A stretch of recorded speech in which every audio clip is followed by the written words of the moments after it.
বনি ইসরায়েলের এক ব্যক্তি দীর্ঘ ৭০ বছর ধরে আল্লাহর ইবাদত করেছিলেন। তিনি তার জীবনের অধিকাংশ সময় সিজদা এবং জিকিরে কাটিয়ে দেন।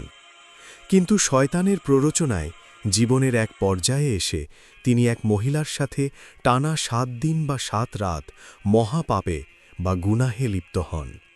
৭ দিন পর তার হুঁশ ফেরে এবং তিনি অত্যন্ত অনুতপ্ত হন। তিনি বুঝতে পারেন তার ৭০ বছরের ইবাদত এই ৭ দিনের গুনাহের কাছে ম্লান হয়ে গেছে।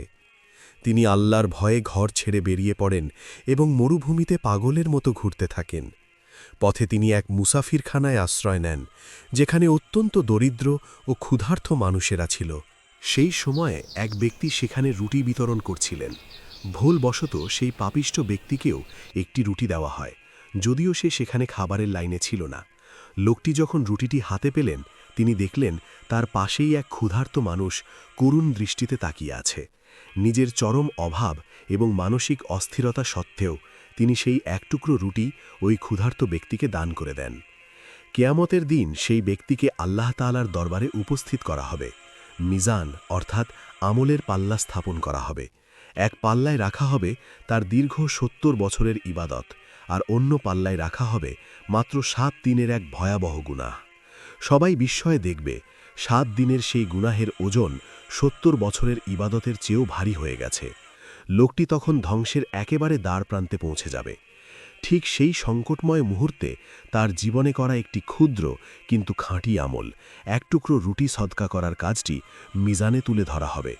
আল্লাহর ফজলে সেই সদকার ওজনেই গুনাহের পাল্লা হালকা হয়ে যাবে এবং নেকির পাল্লা ভারী হয়ে উঠবে।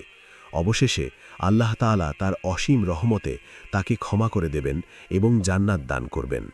এই গল্পের শিক্ষা হল, আমরা অনেক সময় বড় বড় ইবাদত নিয়ে অহংকার করি, কিন্তু নিষ্ঠার সাথে ইখলাস করা সামান্য দান যে আল্লাহর কাছে কত বড় হতে পারে, তাই গল্পটি প্রমাণ করে। ৭০ বছরের ইবাদত কি ৭ দিনের গুনাহ মুছতে পেরেছিল? না, কিন্তু একটি ক্ষুধার্ত মানুষকে দেওয়া এক টুকরো রুটি সেদিন আল্লাহর অর্শকে কাঁপিয়ে দিয়েছিল। মনে রাখবেন, দান বা সদকা শুধু সম্পদ কমায় না, বরং এটি কিয়ামতের দিন আপনার আর আমার জন্য মুক্তির সনদ হয়ে দাঁড়াবে।